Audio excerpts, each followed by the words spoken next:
rise for the Pledge of Allegiance. And we put the flag that's right here. I pledge allegiance To the flag of the United States of America and to the republic for which it stands, one nation, under God, indivisible, with liberty and justice for all. Roll call, please. Matt Baker. Here. Jason Cole. Here. Jake Williamson. Here. Christina Lindsay. Bruce Switzer. Here. Nick Vasquez. Yeah. Colleen Bailey. Here. We have a quorum. Next, we will adopt and amend the agenda. Move to adopt the agenda as presented. Second? All in favor? Opposed? Thank you. We have the school spotlight, and tonight we welcome Kearney Elementary. All right. KE. Asker. Hi, everyone. Thanks for letting us talk about KE a little bit. Got to cycle on a couple of things, but I want to start by highlighting a couple of teachers who run some clubs for us. So I've got Jennifer Marker and Clarissa Bosky here with me, who are kindergarten teachers in the district, but run K-5 clubs. So we're going to highlight some clubs and then talk about what the school years looked like at KE. So we'll have everybody come on up.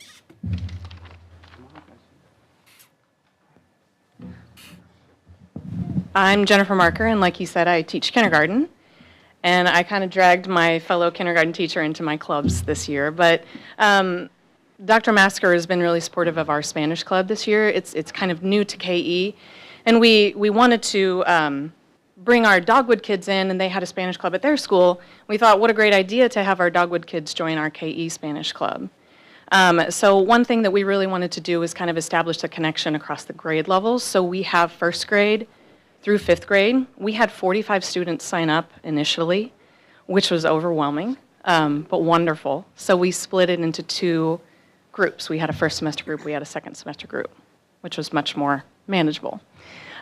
We wanted that foundation of real world skills, learning a language that they might use later on in their life, and we really wanted to further that cultural awareness that is really important in a really, really big growing world. So we have noticed these kids walking up and down the hall, and they'll greet each other in Spanish, and that just makes my heart really, really happy to see that connection. So I'm going to let Mrs. Bosky come up and talk about some of our highlights. So we were lucky that we got several different people and groups to get to come to Kearney Elementary to be part of our club. We kind of started off the year with Dr. Masker coming and teaching our club a song, so that was really fun to get to see his love of Spanish get to be imparted with our kids. And then we got to have Rogue's dad come, Don Carrasco, came and got to talk about his family and their heritage, and got to teach the kids a lot of fun songs and dances, and was a really lively presentation for the kids. And then closer to winter break, we got to have the AP Spanish class come, and they did a little presentation talking about the history around the holiday, and they got to do a fun activity with our group. So we had a couple kids come up, and they're gonna say what their favorite things are about Spanish Club. So I'm gonna hand over the mic.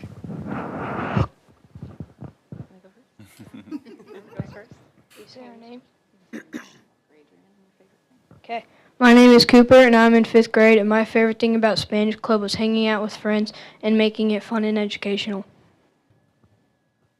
My name is Ellie, and I am in 5th grade, and my favorite thing about Spanish Club is getting to see my friends and learning about different people's cultures and heritage.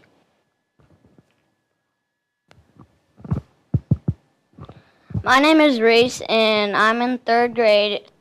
And my favorite thing is learning about other people's heritages. Hi, my name is Mason, and I'm in 3rd grade, and my favorite thing about Spanish Club is hanging out with my friends and learning about all the different countries. My name is Ro Carrasco. I'm 6 years old, and my favorite thing is having friends, doing a lot of the arts and crafts, having family coming over. Thank you.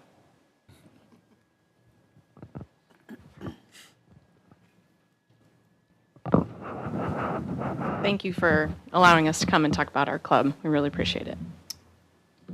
So to segue off that, we wanted to highlight Spanish Club because it was new to Kearney Elementary this year.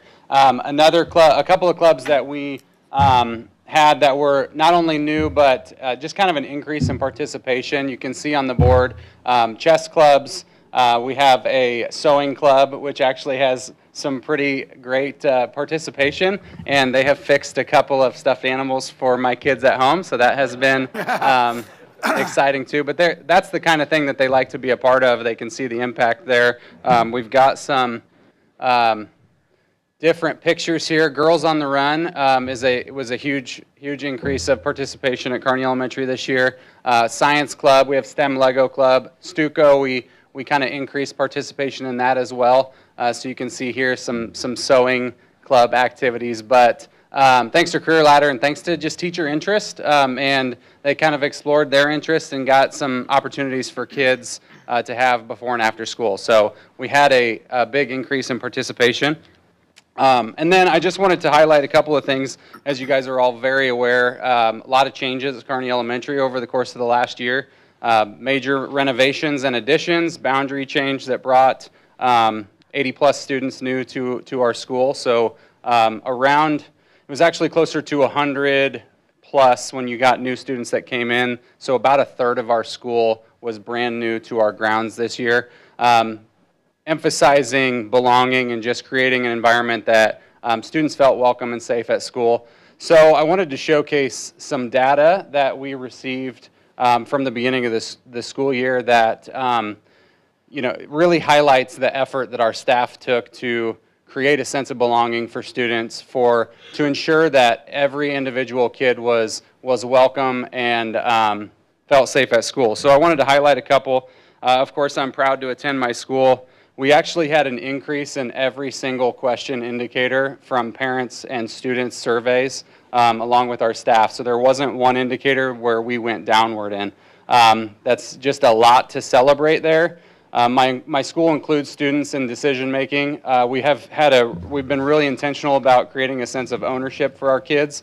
I think if you walk into our building, you'll see that. And I had a very interesting response from a student that I wanted to share. So he's new to Kearney Elementary and actually from out of district. We asked him, tell us about your transition from your old school to your new school. What do you like, not like?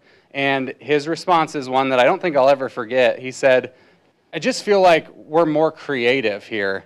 And that was a very adult answer for a fifth grade student new to Kearney Elementary. But I was trying to break that down, and it just made me really happy to hear that as his response, because he could have chosen anything to say, and he said that he gets to be more creative. We try to create opportunities for kids to be creative and step out of the classroom and have a little ownership.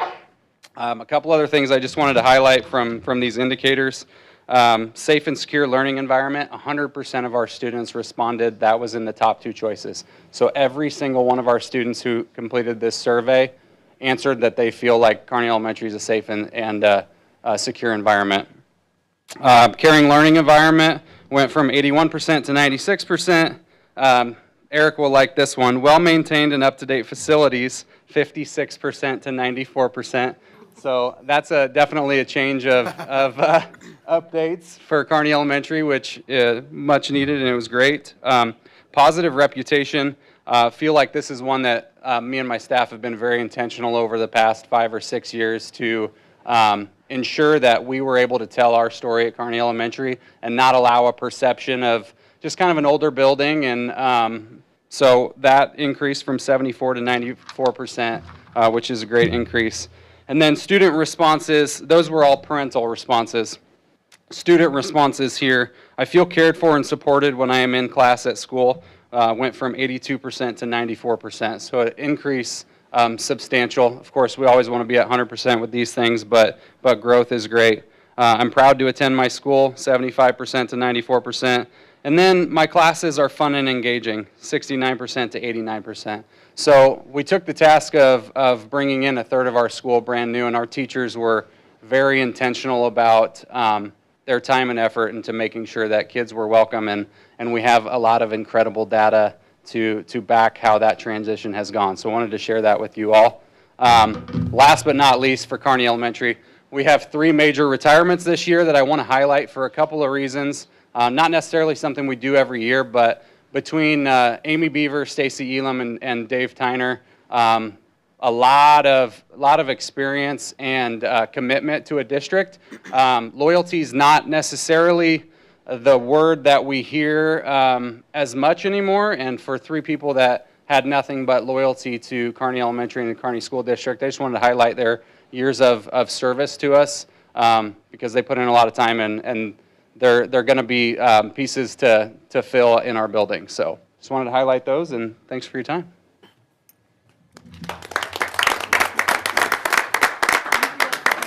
I want to take a picture of you, so come on up to the front.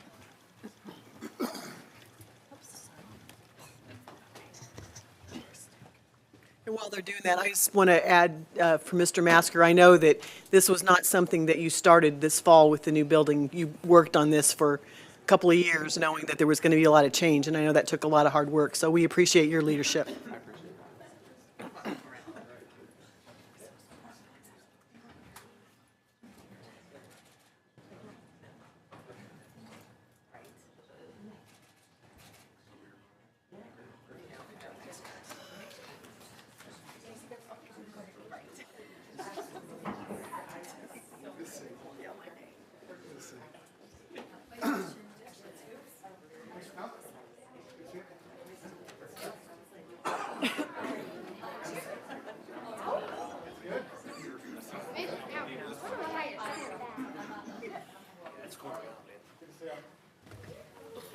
Actually, and I'm going to jinx this, but we've actually less absences this year than we had last year.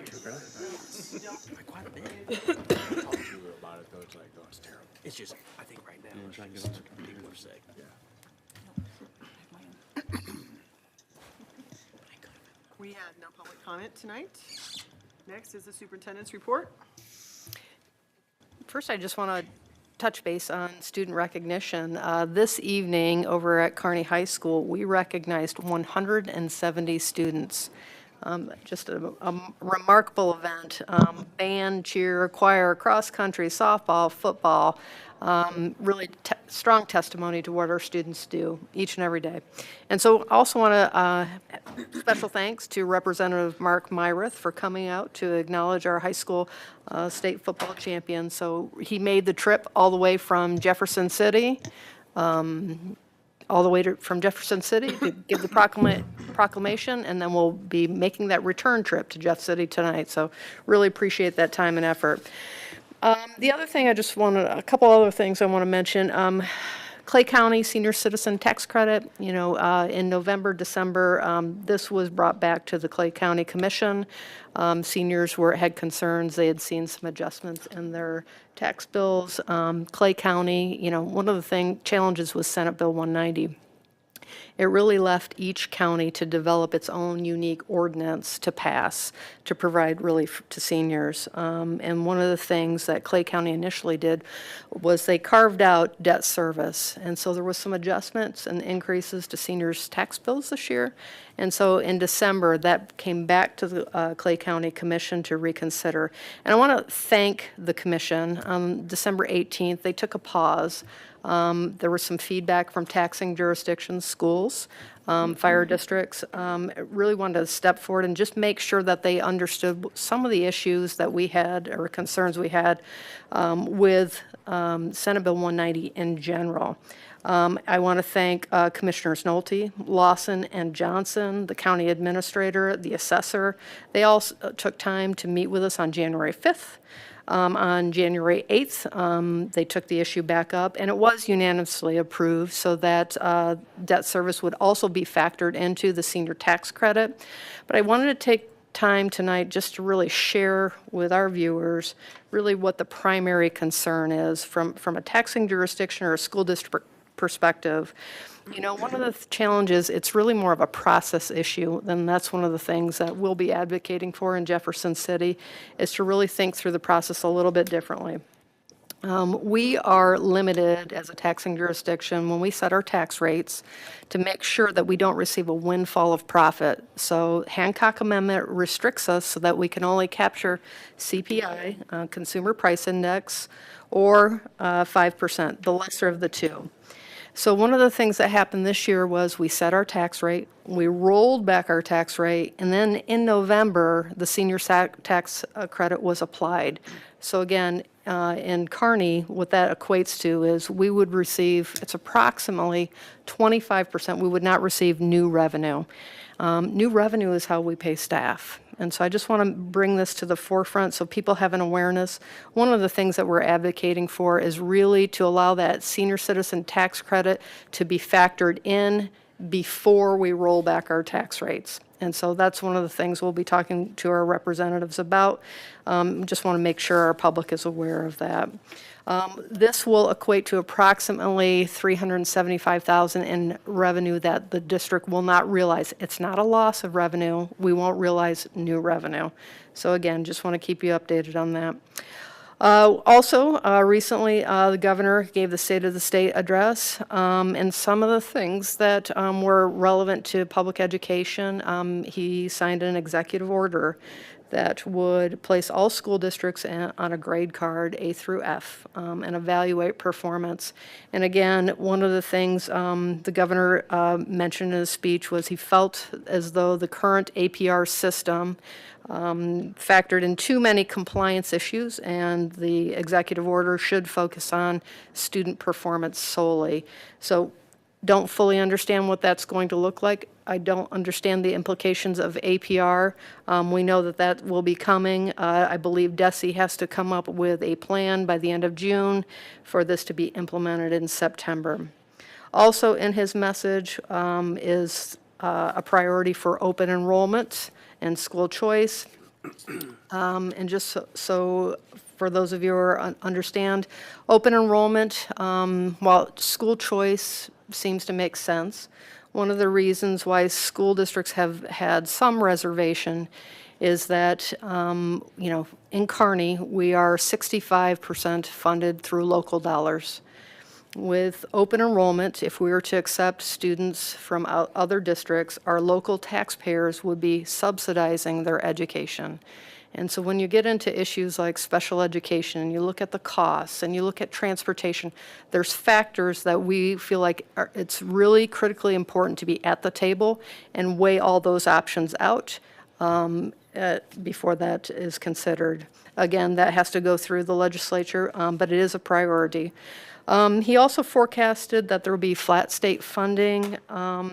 The good news is that there was no message of withholdings. That doesn't mean that withholdings can't occur later in the year. The forecast is that revenue will be flat. And I also want to share that there is a public school modernization task force that's currently working, and they're due to have a recommendation to the governor by December. So I do want to just point out a few things.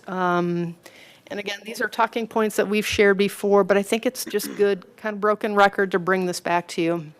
Again, when you take a look at Kearney School District and you look at our sources of revenue, and if you go back and look at our auditor's report, you'll be able to see this slide. Again, we're 65% locally funded, 2% from the county, about 30% from the state, and a small portion, 3% from federal. I think there's a common misperception that all schools are funded through the state. And I think, again, looking at Kearney's data, we're heavily locally funded. So if you look at our expenditures, salaries and benefits really are about 75% of our budget. And I also want to note purchase services, which is about 15%. What's included in that number are the salaries and benefits for bus drivers, nutrition workers who we contract services for. So if we actually employed those individuals, that number would be closer to 80%. So when we're talking about an operating budget and we're looking at reducing expenses, 80% of our budget is people. And again, I don't think people widely understand that. Next slide. So here's some revenue changes, and again, just to forecast for you, again, from the state perspective, the governor has forecasted, again, flat funding moving forward. Right now, the foundation formula is set at $71.45. We're currently being paid at $6,900. So we haven't fully realized that. So it's It's a little bit gray what's going to happen for next year. At the federal level, we've seen a modest reduction in our title programs. Hasn't operationally impacted us this year, but again, we're hearing forecasts that that could also be further reduced. And again, when you look at the local revenue, the impact of Senate Bill 190 and that loss of 25% of new revenue, or we didn't realize 25% of new revenue. Again, I want to just paint that revenue challenge. While we want to try to cut, the ask is for us to be mindful of what revenue increases, but the other side of the equation is expenses continue to go up, and 80% of our expenses are tied to people. So just wanted to share that with you. And the last slide is really just a comparison. You know, one of the things that I think we've really tried to do is be really good stewards of district dollars. In the last 10 years, Kearney School District has rolled back its operating levy. At one point, I think it was $522, and we've rolled it back all the way to $441.79. And if you compare our tax rate compared to our peers, I think we've been good fiscal stewards. And again, we're starting to see that separation as it's becoming more competitive for teachers and what we can do. So again, just want to continue to put that information out there and raise awareness for you. So with that, one last thing before we go on is I just wanted to share with you, and I believe Ray has already communicated this. We have a school finance study committee. So those applications are open. So if parents or community members are interested in serving on that, we welcome you to apply. That application process will close on Sunday. So we will look at both expenditures and revenues. Thank you so much. Thank you very much. Next, we have a consent agenda. Move that the consent agenda be approved as presented. Second. All in favor? Opposed? Thank you. Next, we have my computer doing its thing. Information items.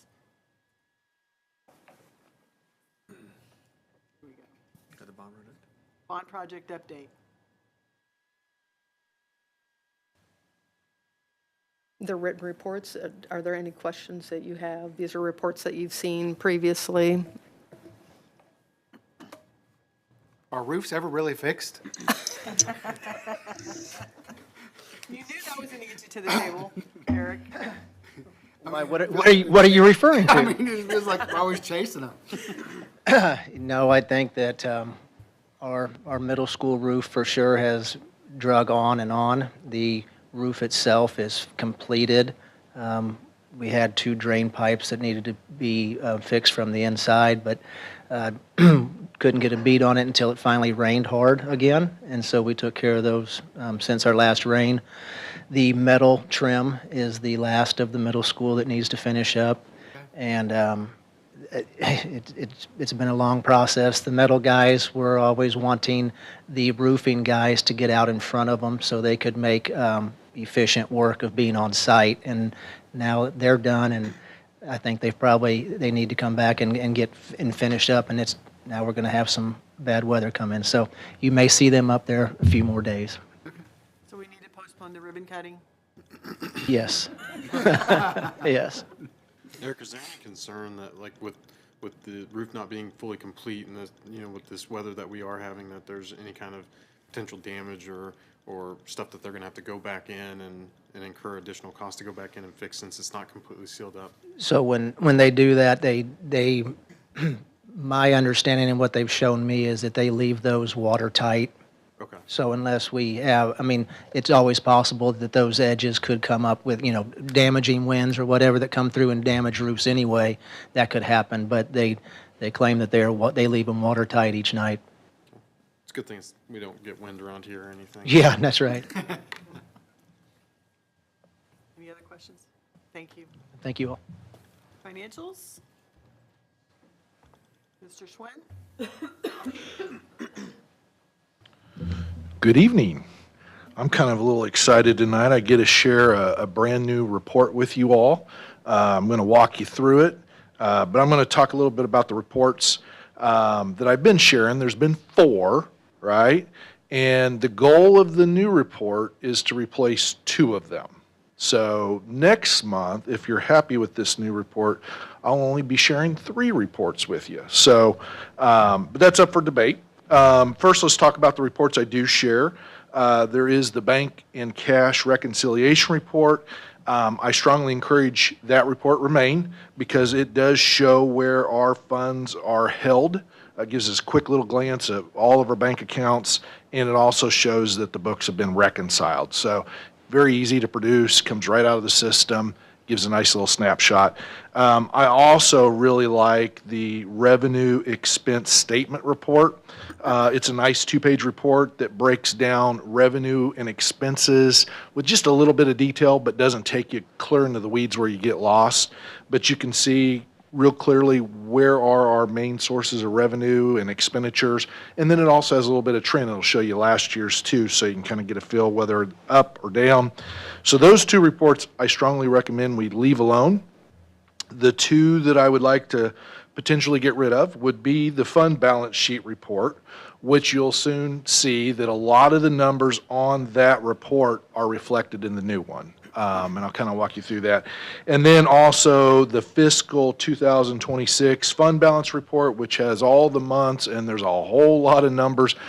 I think you can kind of get lost in the numbers. So there are parts of that report that are incorporated in this new one, and there's some new information.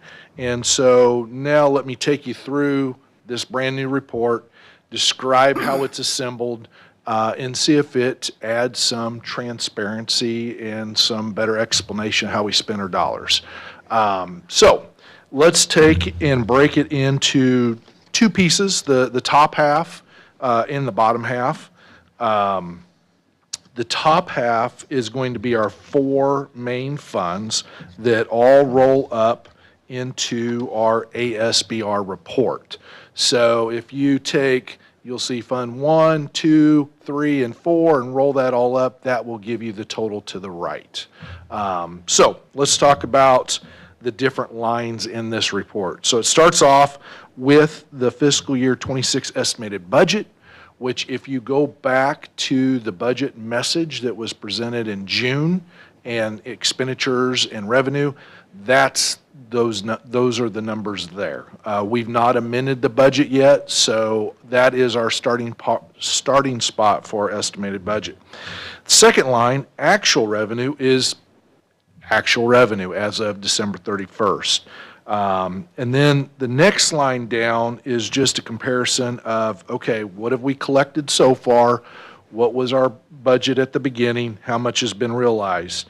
And then the fourth one down takes it one step further, and it merges funds 1 and 2, which are your operating funds, and gives you a better picture of what operating funds are doing.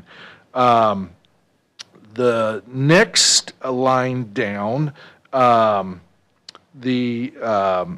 takes a look back of the prior year, which that's something that is reflected on the revenue and expense report that I mentioned, but really wasn't shown on the fund, the big fund balance one. So I like to see trend. I like to compare this year versus last year and sometimes multiple years.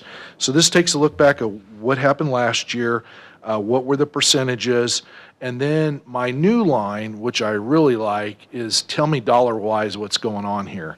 So I look at the current year. You'll see current year revenue versus last year revenue at the same exact point in time. The first number I like to point out, down almost $610,000. On the surface, that sounds a little concerning. What's causing that? Well, a big portion of that is there has been a delay in tax collections from our counties as a result of Senate Bill 190. Clay County has extended the time frame in which people can pay their tax statements, so it has impacted our tax collections. So we're still going to get our money, it's just going to be delayed by a little bit. I was on a call today, and some people felt like it may be clear into March before we're finally all caught up with everything that's been going on. So a little bit of delay there, but nothing to worry. And then as you go left to right, you'll see each of the funds, whether they're trending upward or downward as far as revenue goes. But I will tell you Fund 1, Fund 3, and Fund 4, special intercapital projects, those are all trending downward or compared to last year because of delayed tax collections. As far as the bond portion of Fund 4, you'll see it's down $756,000. Well, that's interest earnings. A year ago, we were sitting on a lot more money, earning a lot more interest, and as we spent money on our bond projects, there's a lot less interest coming in. So that's a main reason for the decrease there. Okay?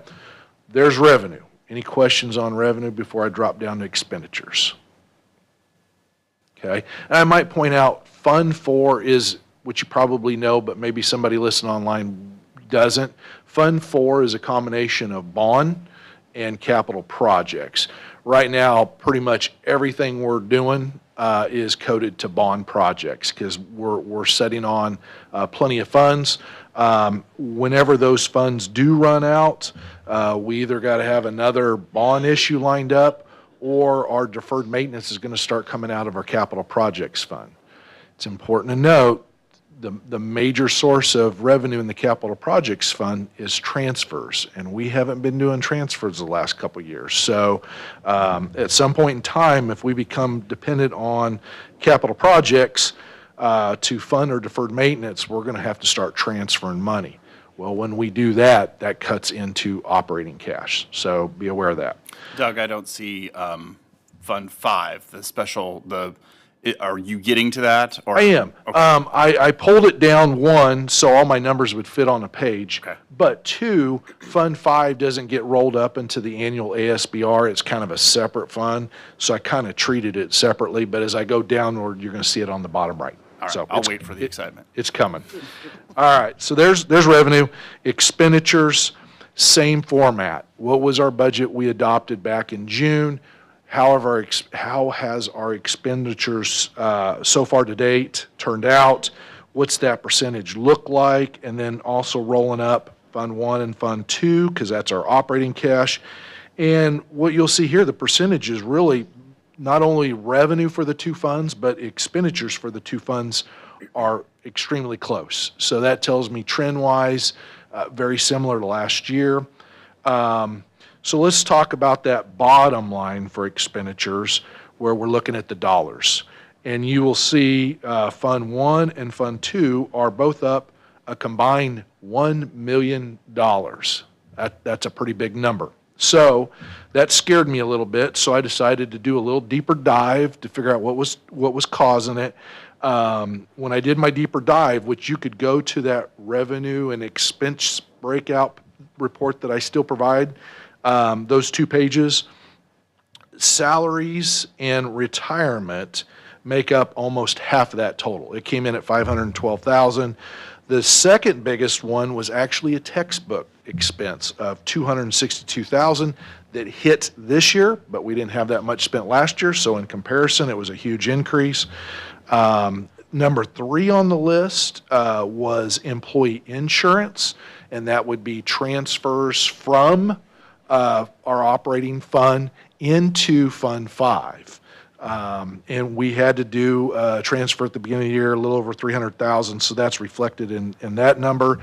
And then last, but certainly not least, we did experience, and it's been discussed at a prior board meeting, a pretty significant increase in our property and casualty insurance as well as workers' compensation, which is through music, to the tune of $145,000. So we have paid those bills. It's reflected in our December numbers and driving up part of that $1 million increase that you see. As you continue to go over on the expenditures, that very bottom line, as far as comparison this year, last year, debt service, you'll see a huge drop of $4.5 million. Well, the board last year chose to prepay some debt, and now we're back on our regular schedule. So huge decrease there. And then it was kind of interesting, bond, we're trending $5.3 million higher. The answer there is just the timing of when the projects got paid, right? We have a lot of stuff that happens during the summer. Well, a lot of those bills don't get paid till July or August, so those amounts would be reflected in this year's budget numbers. So timing is everything, but overall, our bond projects are still on track. It's just that when you look at year-to-date, a year ago versus this year, it's 5.3 million higher. And then capital projects, you'll see a decrease there of 95,000, and that's because we're coding everything to the bond projects and not using up capital project dollars. We're trying to protect those since we're not doing a transfer into that fund. Okay, I'm ready to drop down to the bottom half unless there's any questions. All right, so this is brand new. Brand new, kind of excited about it. It takes just a little deeper dive into our numbers and some of the projects that are coming out of our operational dollars. And so since they come out of our operation dollars, we need to be aware of how they're performing.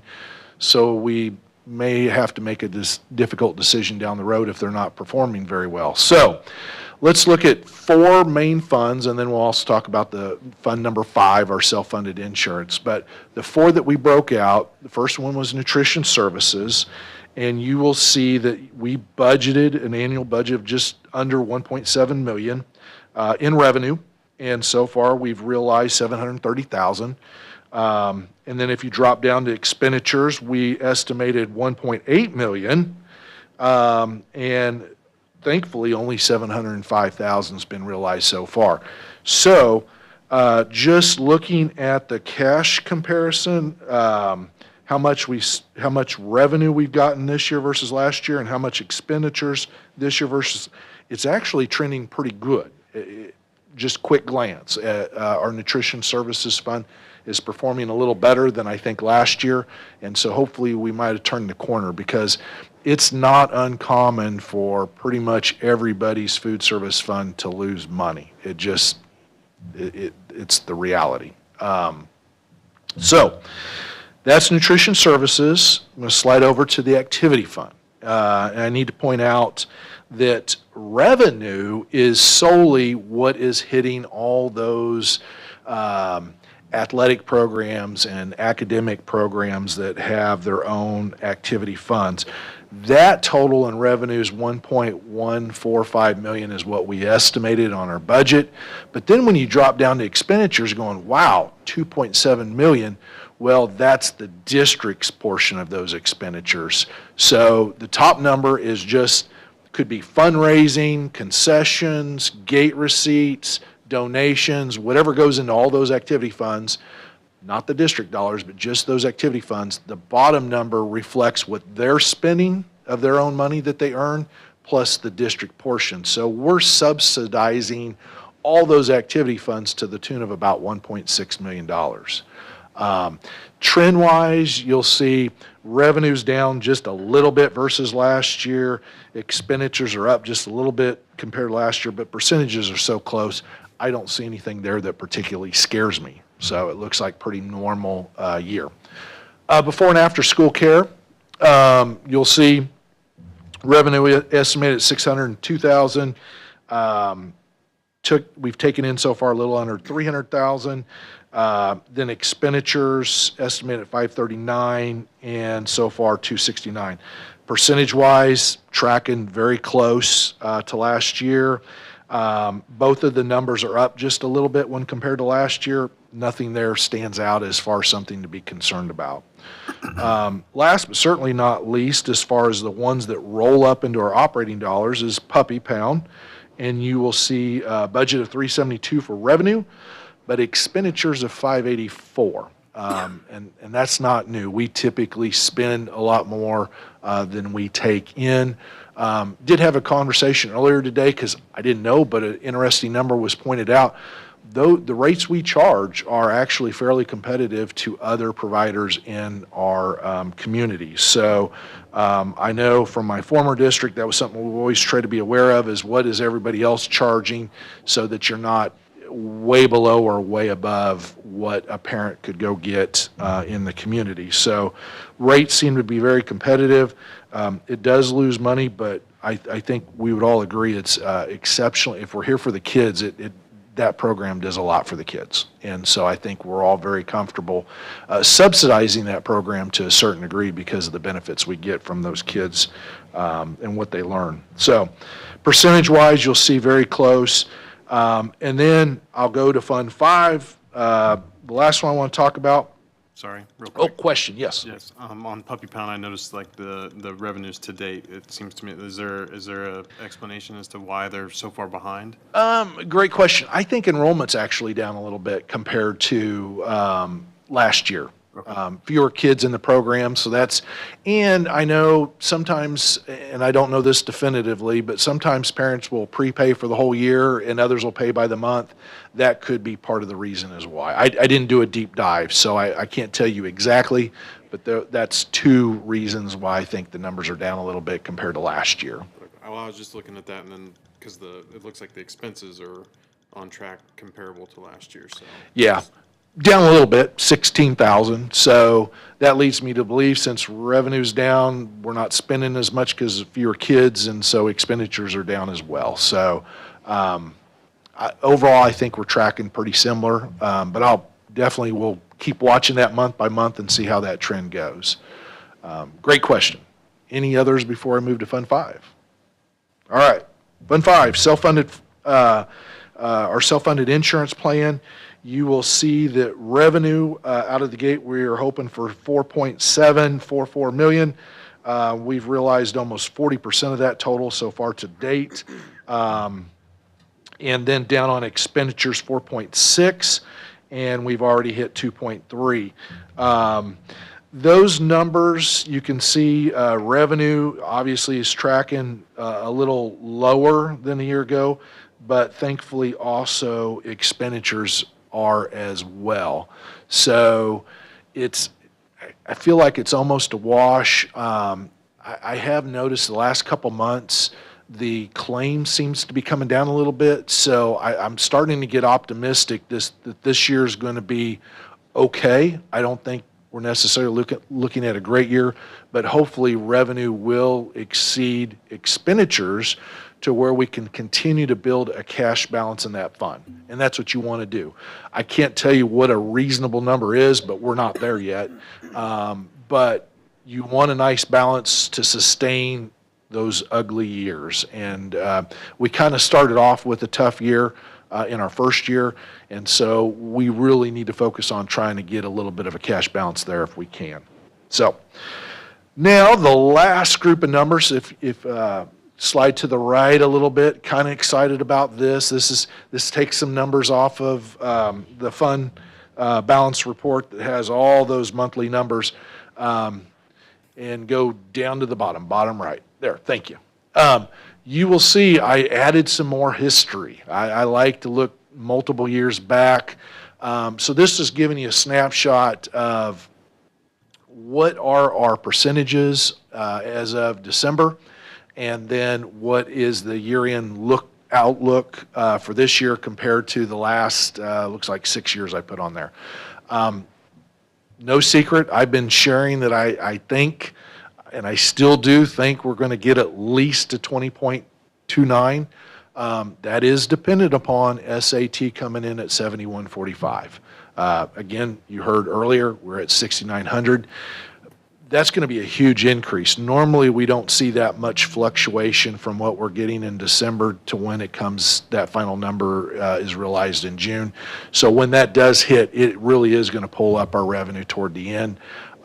So as you look at the percentages from December to year end, you see I'm projecting at least a 13% difference by the end of the year.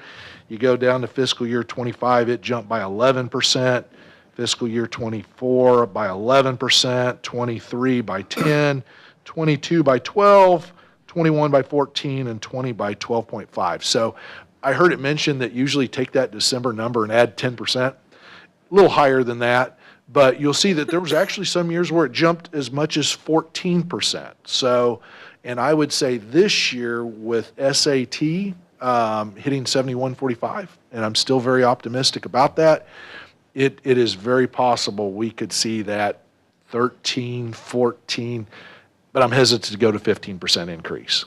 Okay, but I'm feeling really good about 13. So there's a little additional history you weren't getting from the other reports. So with that said, love your feedback. You don't have to give me feedback tonight. If you think of something when you get home, shoot it to me, you know, a number you'd like to see. Hopefully this gives you a little deeper dive into our budget numbers. And again, if you're comfortable with removing those other two, they won't be on next month's agenda. So, but if you like them, they're not hard to produce. I can leave them on there and you can have 5 reports. I just want to give you reports that are easy to read, easy to understand, and can be of benefit. So with that said, I'll happy to answer any other questions. Doug, I have 3 questions. Yep. Though I think you answered that one right there, which is I would prefer to leave the other reports on for now until my eyes, stop crossing after I read this report. Second question was you mentioned the SAT at 7145. And I think you said June is when that decision is made. I'm not sure I understand exactly what we're talking about. And so I wanted to make sure I understand what happens.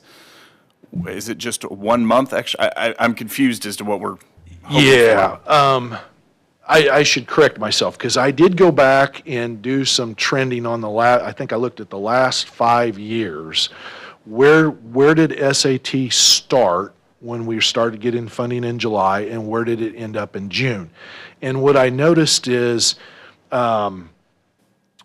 most of that final number was realized either starting in February, but as late as April. So I actually think if all goes well, we could start getting paid on the 7145.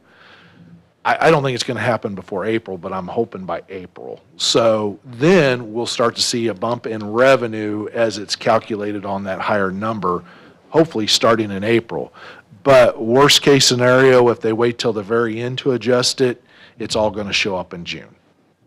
So there has to be your worry would be that the governor would withhold.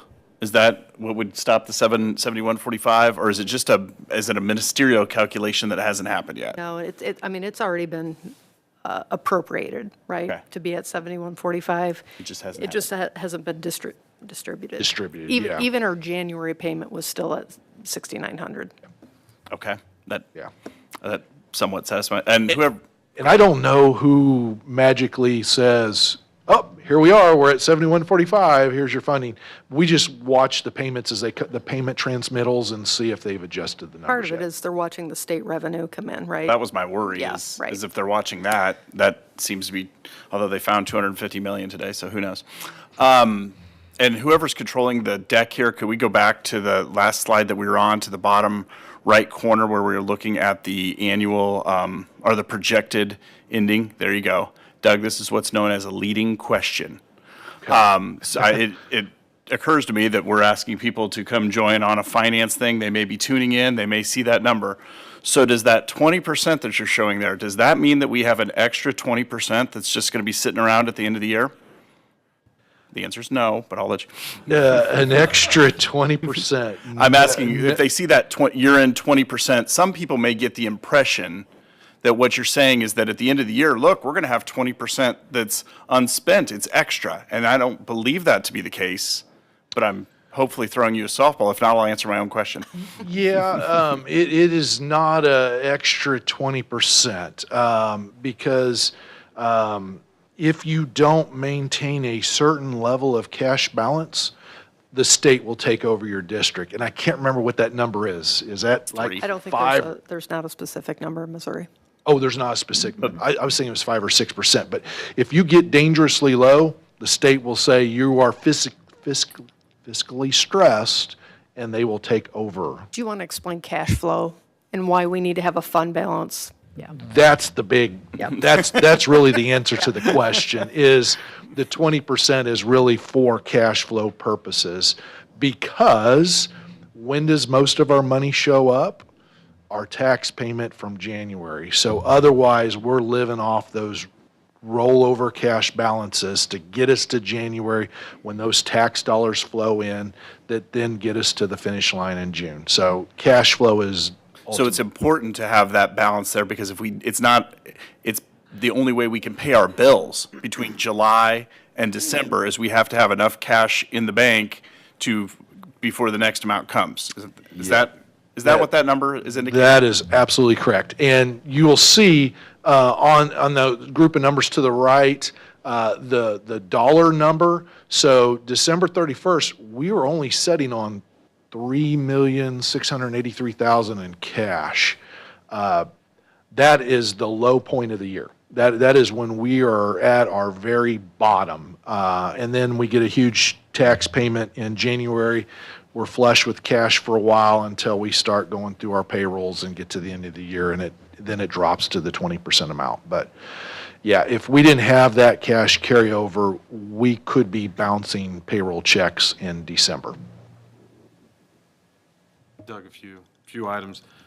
One, so I'll be one of them that says I would still like to see the fund balance report just because I like to see over time. Sure. And I like to see the projections as well of where we project to go. Secondly, as I look at, the current operating fund cash balance, I can see a lot of consistency between, 21 to really 24. And it looks like now in the past couple of years, we've seen an acceleration. Just trying to understand what's really the big driver behind it, because it doesn't seem to me like that's sustainable. That's a wonderful question, and I would say some of those high numbers in there are artificially inflated because of the COVID money the district was receiving. So you'll see fiscal year 20 we're 25%, and then it kind of went up 29 in 21. That is most definitely the federal dollars helping prop that number up as that cash was coming in. Are there any concerns, from the district's standpoint of, you mentioned earlier that the county has extended the payment window for property taxes and such, but as you can see, that 7%. I know there was just the talk of, bouncing checks in December. Are we assuming there could be that same concern for January now, because when we project to see all of our revenue come in, now it's not necessarily going to be there? Yeah, no, we've already got tax notices from the county as far as what those tax payments are, and they're trending slightly down. And we'll notice that our February and our March tax collection amounts are going to be a little higher than normal, but we're getting the bulk of our money in our January payment. I will say the delays impact interest earnings, right? We know interest earnings have dropped, but it is a large infusion of money, and we do invest that short term to capitalize on that. Yep. The last question that I have is in regards to Fund 5, the self-funded.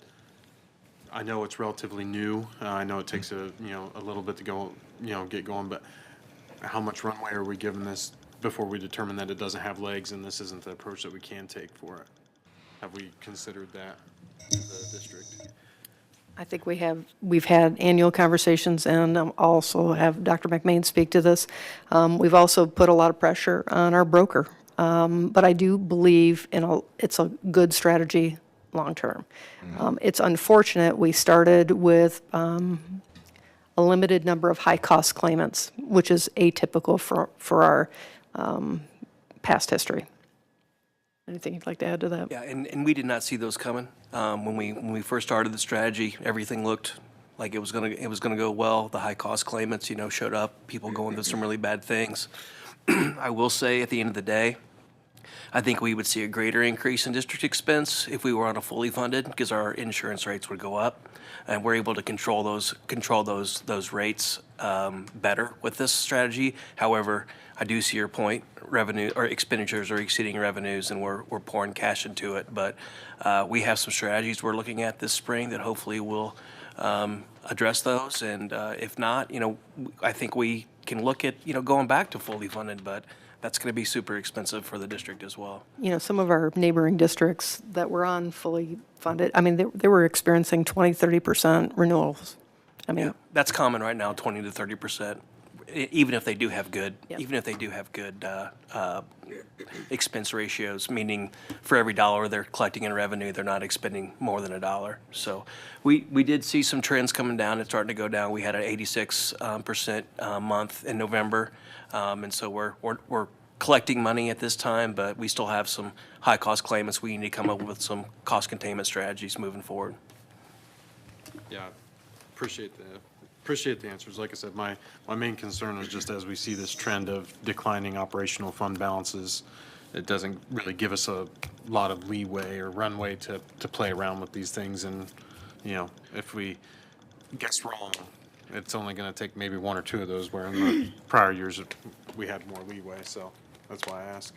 Yeah, because the self-funded insurance, you truly hope you can operate it separately from your operating cash, but if you start having a bad year, it is coming from your operating fund to help keep that afloat. So, I don't know, right now, I'm getting, as I've looked at the numbers, I'm getting a little more optimistic that we're headed the right direction there, after a really tough year kind of out of the gate. So, but long-term, everything I've read, I think we're going to be just fine. I do.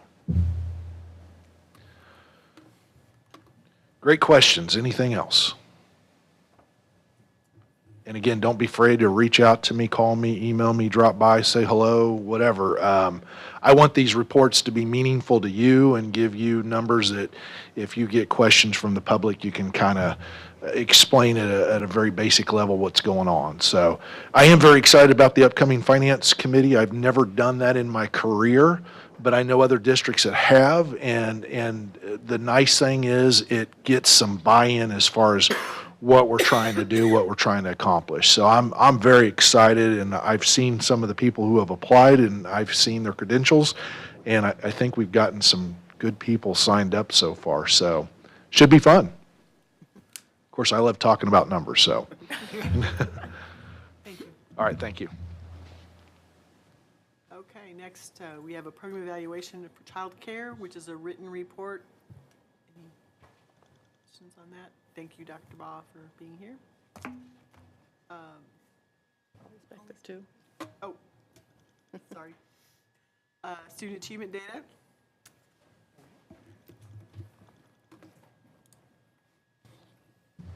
Two things. I think I need the shorter podium, and I'm also equally excited to be talking about academic success and student support. So thank you for the time tonight. This is a continuation of the conversation that Dr. Miller had with you all in October meeting, I believe, just kind of with that high-level APR data. So I'm going to go into that a little deeper now that we have some comparison data with our peers, and then also get into our local assessments and where we're at. I guess I get to click. All right.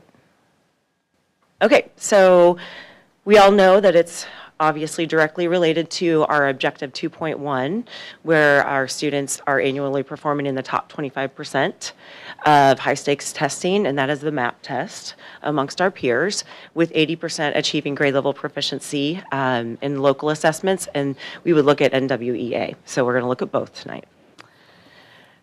Missouri MSIP, Missouri School Improvement Plan, and APR is not something that's a new nuance. This started in the 90s, just like all the other trends that we think are cool. And we are in the MSIP 6, the sixth iteration of that. Because each time it's gotten a little different and changed, we want to look at MSIP 6 and how it's different from the other ones. First of all, it puts us, all public schools and LEAs, along a continuum in performance. And then it gives us accessible data that we can look at and create action plans.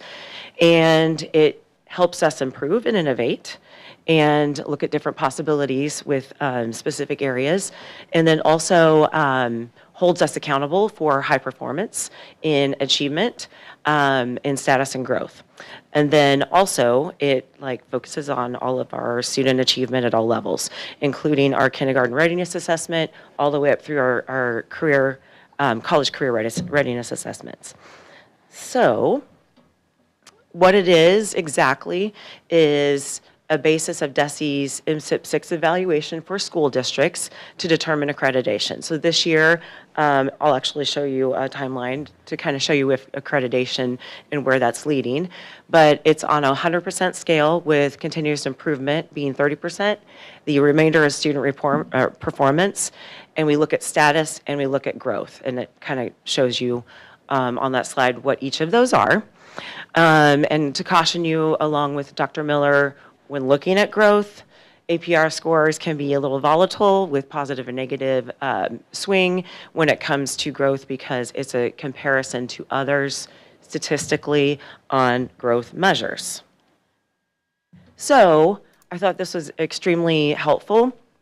This is actually something that was shared at the State Board of Education in a pie chart. I've seen it as a chart before. This is a pictorial representation of our APR score components. And so it kind of shows you exactly where and what assessments we get from our across the district to funnel right into APR. So the next slide, I actually put in all of our strategic planning goals because of this, we actually touch all 4 of these areas in a sense, but more so in number 2. So we really are going to focus in on what our scores look like with our cohort and across districts within our greater Kansas City metro area. And I apologize, I sound like a frog a little bit. We're just like everybody else, we're coming out of flu season in my house. So as you can see, you've seen this before. This is our 1-year 2025 measure for APR that took all of those factors, but we put it into a growth comparison across our peers. And I don't know how you can get any better than that. This is far and above our peers. I know that that was a question in our first work session, is where are we in comparison? This is amazing data to share. So much so, in fact, that KSC is among the highest performing school systems, ranking in the top 3 for the 2025 APR scores. So celebrations. Composite score timeline, and you can kind of see from the inception in 2022 where APR began in this iteration and where we're seeing really our 2025 composite score classification may be raised, but next year when we get our composite score, school districts can either be raised or lowered. So that's how we've now kind of come out of the pilot phase and into actual accreditation adjustments. And then this is also from the State Board of Education, just to put it into context.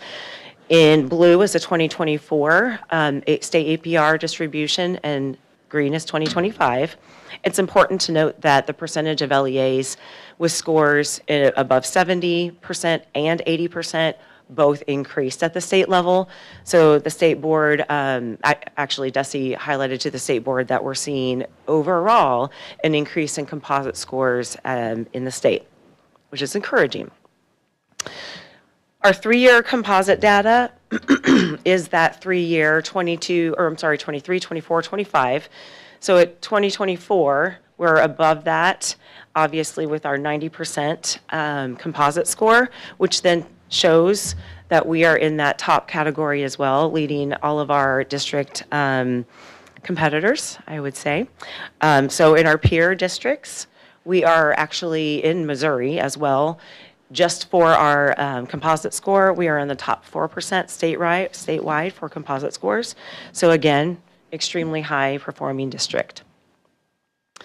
So one of the questions I received in a board update, I believe, and I tried to explain it from a higher level, I'm going to get into it a little bit further, is what are the actual reasons for the jump in our score? So I'm going to start at the performance category, increased 12.9 percentage points, just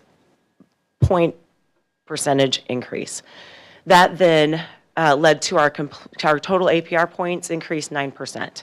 So that is monumental growth. And the areas where our students increase specifically are the bulleted areas below. So academic achievement, status, and growth are the 2. And then we look at student group. That is mainly our special education population. So that is parsed out and analyzed separately, but then all students means all students. So in those areas, we have academic achievement for science, in status for student group, growth in, for ELA for all students and our student group, same with math, same with science, and then an increase in success-ready student college career readiness assessment. Not only did we assess strategically in those areas to help students understand their pathways, but we also increased in our scores. So that's why we have that growth area. All right, so that brings us to our strategic plan measure. So for the spring 2025 MAP state assessments, KSD scored in the top 25 among all peer districts out of 4 content areas. So we have reached that goal. Now it's just maintaining that goal. And then drilling down a little further, we were in the top 25 in 12 out of the 19 MAP tested areas. So that would be 3rd grade math and like EOC government. So in those separate areas, we were in the top 25% in 12 out of 19. If you go back to look at with at least 80% achieving grade level proficiency, we're not quite there yet, but we are close within the high 60s, 70s areas, and we're going to take a look at that very soon. Here is the actual breakout of each individual area, starting with ELA, and then math, science, and social studies. So that kind of puts us in each area on our top. You have to be within the top 3 in our cohort to be in the top 25%. Now we're going to move to ACT. This is new data we received for our cohort that we compare. We are second with a ACT score of 22.5. So that is also high performing and maintaining. So just wanted to share that as well. So the work continues. So how do we stay there? Like, how do we continue to provide the best service to our students and our teachers? First of all, it's data-driven decision making. Over the course of my tenure, we've really analyzed any and all data, created those reports, brought those to building administrators taking them to teams, and we've been taking them to teams, looking at all of that data to really find those areas of growth, and I'm going to share some of those with you when we look at our NWEA data. We also value people over programs. There isn't one program you can buy that's going to keep you in the top performing districts. It is valuing your people to continue to give them the professional development that shows high instructional practices, and to really look at our assessment data and all points of data to tell us what our students need. That changes from year to year. Then stay the course and choose the right work. Instead of hanging on to several initiatives and moving from one year to the next, we really want to focus our efforts and really look at those high impact instructional practices that are working, who they're working for, and how we can scale that up and back. So I'm going to switch now to NWEA. So this is a little difficult to see, but I wanted to describe to you anything that's green means it's the 61st percentile and above. We want to be in the green in both achievement and in growth. So the top bar on all of these charts is going to be growth, and then the bottom 2 are going to be achievement. Achievement left hand bar is going to be fall, and then winter is going to be the right hand bar. So we're going to look at growth and achievement. So what we want to see is green, right? If not, very close to green.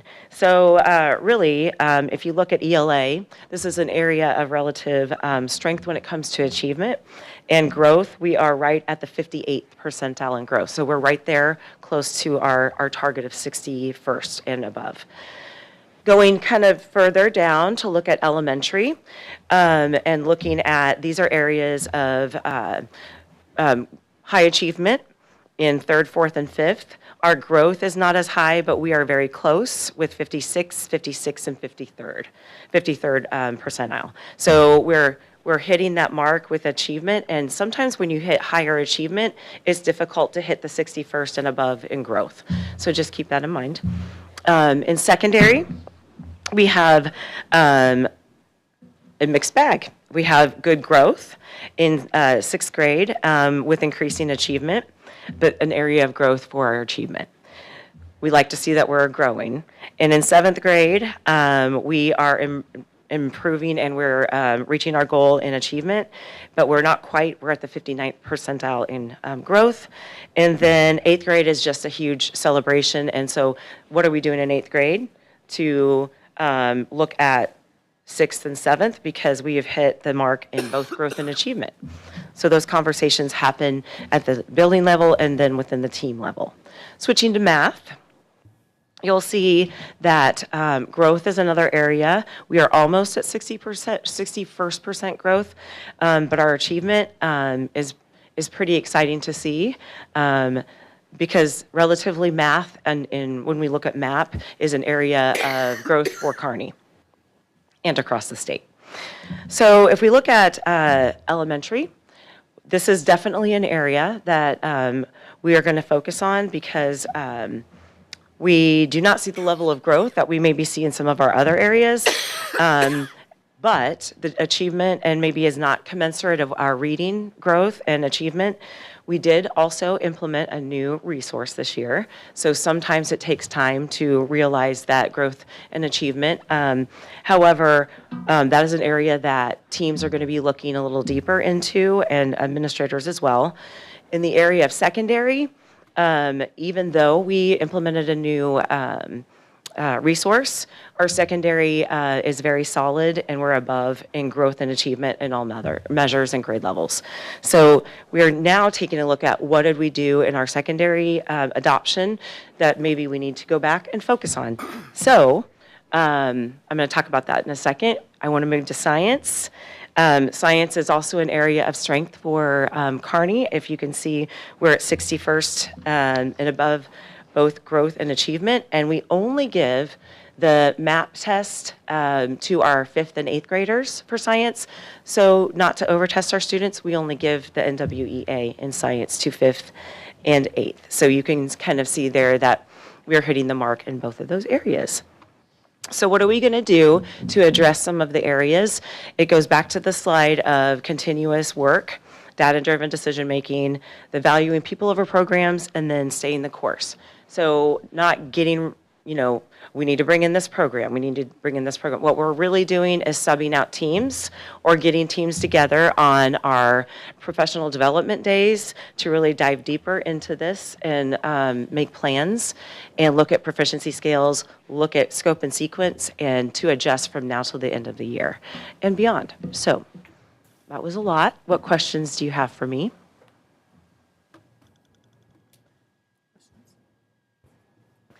Great day to be a bulldog. Great day to be a bulldog. Going on. And thank you for listening to my monotone voice. This is the most voice I've had for a while, so sorry you had to listen to that. How do you keep from getting lost in the data? Because you can data and data and data and data have more than you would ever need potentially, right? And so, are you kind of the gatekeeper on that? Well, I think we all are. I think we're empowering our building leaders and then our teams too. Because if I'm the gatekeeper, I collect and utilize all the data, just like the teacher's the information gatherer. What do we do when we want to empower our students? We give them the information, right? So a lot of our teams are diving into the data. We actually, in one of our secondary principals meetings, we had a question come up about NWEA, and we said, well, let's pull out the data. Principals were able to go in, find that exactly. So it's more about empowerment and how we use that with our building leaders and then our teacher teams. So gatekeeping of the data, I think I'm a wrangler of the data. I don't think that or maybe an interpreter alongside, but just like we want to share, provide our students to be assessment capable, we want our teachers and our building leaders to be that too. Agreed. Dr. Utek, Yes. one thing is, so with the math data, so first of all, congrats, like amazing stuff. I just joined. I get to highlight this, and I have the pressure to continue. And I mean, it's really fantastic, but I do see your point with the growth and the achievement in math, because I also know in like some of the other slides that we've been seeing is like that's one of the only places where maybe in our peer group we're not at the top. Do you have any I mean, I know you've talked about going in, investigating, figuring out what's going on. Do we have any initial, like, theories or analysis of what we're seeing and targeting? Like, Well, I know you can kind of look at it from the state standpoint, has really invested a lot in literacy efforts. There is talk now of investment in numeracy efforts too. I just would also, if you look at any trend in the state, math has always kind of lagged a bit. So that's not uncommon. I experienced it in a couple of my other districts too. However, it's the same group of students and with the same level of giftedness and achievement possibilities. So then we have to look at what are the resources and then how are we delivering that to our students. So really with that new resource, really checking in and we're a few months in now. So what is that implementation that has happened that has been successful? What are some areas that maybe we need to look at? Maybe it is reasoning and discourse. That's what Dr. Miller and I talked about today. Are we, with our number talks, are we going deep enough? Are we talking with our students about what that looks like in assessment? Are they being able to show us their thinking in the way that maybe we are assessing, or are we off on that? So that's to determine further, but I think that's definitely the area that we need to look at and continue to dive a little bit deeper. So, yes. I don't know if I answered your question. well, It's going to take some time to Yeah. look into it. and I don't expect the answer today. I'm just curious as to, I see, because it doesn't appear to be just one grade, it's not just one group of students, it appears to be across the board at the elementary level. So I'm just wondering if I'm assuming, I know that you guys are going in and taking that look, and I'm just, probing to see what if we have any initial root cause analysis. So I think that's what started the conversation last year with, do we need to take a look at our resources? Because like I said, it's kind of, if you have students that are sitting in the same classroom and can achieve in ELA, what are we doing in math? And so is it the delivery methods or is it the resource? So I think we're looking at both. So, okay. Thank you very much. Thank you. Board member comments? I just note that Representative Myrith, on his way out from our student kind of achievement awards there, commented how lucky we were in Kearney, and that he didn't realize, he knew that we had a good football team, but he said it was amazing to sit there and hear about all the other successes we've had this year. And so it's a good reminder that it's not like this everywhere. And the one thing that I wanted to say is, we celebrated the kids tonight, and we should. We celebrate the parents who obviously give a lot of their time and other things to help their kids get there. But we also need to remember our coaches, who, none of them do it for the money. None of them are making Eli Drinkowitz money, and so they're there because they want to see kids succeed, putting in long hours and, putting up with a lot of probably stuff we don't want to know about, but they do a great job of getting those kids to success. So I just wanted to add, as we're celebrating the kids, but I also want to make sure we celebrate our teachers and coaches that have helped them get there. Do we have anything else? I know that this was put out through social media and some other ways, but I think it's worth a mention especially for those watching, that we will not be having an election. Thank you for those who were sitting at the table who refiled for another term, and so we'll save a little money there, right? So anyway, just to say publicly, we will not be having an election, and you all will continue to serve, so appreciate that. Important dates. We'll have a work session, and that will be 7:30 or 7 o'clock? 7:30 a.m. 7:30 a.m. on February 4th. School finance team will have its first meeting on 5:30 on February 9th. No school on President's Day, and February 18th, our next board meeting. Anything else? Miscellaneous? Action for closed session to immediately precede the regular meeting in February, including any record or vote to discuss items and issues allowable under Section 610-021 of the Missouri Sunshine Law. Second. Roll call, please. Matt Baker. Yes. Aye. Jake Klingenstedt. Yes. Christina Lindsay. Bruce Switzer. Yes. Nick Fosis. Yes. Darlene Bailey. Yes. We're adjourned. Thank you.